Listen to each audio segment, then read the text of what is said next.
네, 압살롬을 잃은 다윗의 슬픔은 자기 통제력을 잃을 정도로 컸었습니다. 반란 진압은 공적인 일이었습니다. 그러나 아들을 잃은 것은 사적인 일이었습니다. 사적으로 자기 통제력을 잃을 정도가 되자 공적으로 문제가 생길 수밖에 없었습니다. 이것이 지도자적 위치에 있는 인물들의 가진 공적인 무게감입니다. 공적으로 다윗은 어떤 사람입니까? 수십만 이상의 사람들에게 막대한 영향을 끼치는 자리에 있었습니다.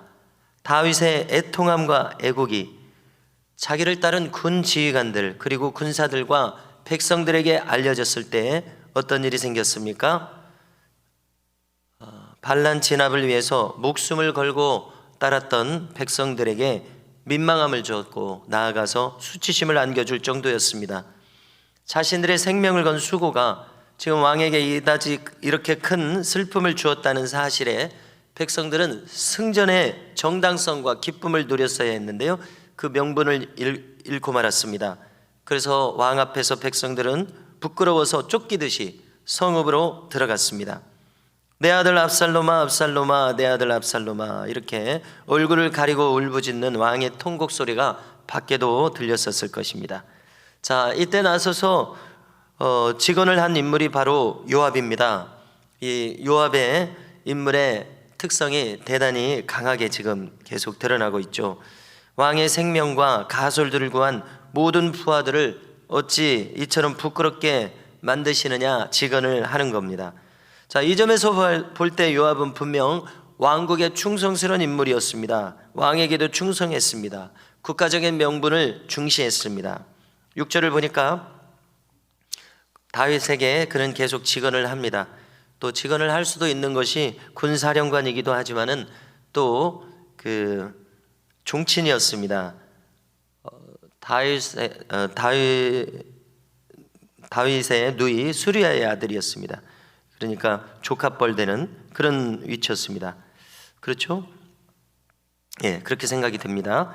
자, 이 점에서 볼 때 요압은 6절을 보니까 어떻게 직언을 합니까? 왕께서 왕을 미워하는 자는 사랑하시고 왕을 사랑하는 자는 미워하신다, 이렇게 직언을 합니다. 이것은 나아가서 지휘관들과 부하들을 멸시하는 일이라고 이렇게 몰아붙일 정도입니다. 그래서 오늘 깨닫기를 요압의 말이죠. 오늘 깨달았다. 뭐라고 깨달았느냐? 압살롬이 살고 부하들이 죽었더라면 왕이 기뻐하셨을 것이라고 깨달았다, 이렇게 이야기를 합니다. 자, 다윗을 정신 차리게 할 수 있는 말이죠. 즉시 일어나지 않으면 모두가 왕을 떠날 것이며 지금까지 왕이 겪었던 혼란보다도 더 큰 화가 미칠 것이다, 이렇게 이야기를 합니다. 그래서 이 말을 들었을 때 다윗 왕이 각성한 것 같습니다. 그는 즉시 이 모든 일의 위중함을 깨달았습니다.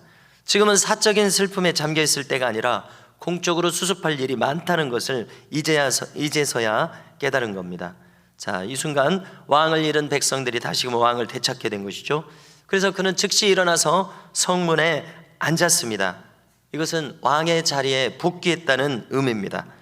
자, 이 성은 아직 예루살렘 성은 아니었습니다. 요단강 동편에 주둔하던 성이었습니다.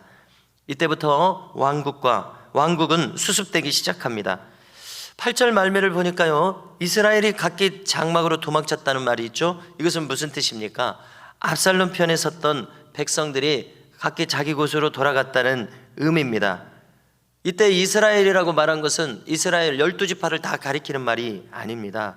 북쪽의 10지파만을 가리키는 말입니다. 유다지파를 제외한, 또 레위지파를 제외한 나머지 모든 지파에 대한 명칭을 그냥 이스라엘이라고 합니다. 그리고 이렇게 분리해서 생각하는 것이 남북왕국의 분리를 이미 내포하고 있습니다. 그 안에 역학관계에서요. 그래서 우리는 다윗의 초기 왕자가 겨우 유다지파의 왕으로서 시작했던 것을 기억할 수 있습니다. 이렇게 지파 간의 알력과 그 다음에 이 세력의 형성이 다르게 이루어져 있음을 우리가 알 수 있는 것이죠. 지금 이루어져야 할 최선의 일은 분열되었던 민심을 다시 자신에게로 집중하는 일입니다. 9절을 보니까요, 이스라엘의 지도자들이 먼저 나서기 시작합니다. 그들은 지금 자기들이 내세웠던 압살롬을 잃은 사람들입니다. 이 열지파의 지도자들은 다시 자신들의 총의를 모으기 위해서 소집한 겁니다. 그들은 이제 명분을 찾습니다. 첫 번째, 다윗 왕은 어떤 사람이냐? 모든 이방 국가 민족들로부터 우리를 구원하신 분이다. 두 번째, 그는 블레셋에게서 우리를 구원한 분이다. 세 번째, 우리가 기름 부어 세운 압살롬은 이미 죽었다. 자, 어제도 유월절을 위해서 나사렛에서 예루살렘까지 3일 이상의 거리라고 했었습니다. 육로로요, 도보로 3일 이상의 거리라고 했었습니다. 그러니까 이 모든 반란의 일이 진행되는 데 있어서 적어도 일주일 이상, 열흘 이렇게 많은 시간이 소요되었을 것입니다.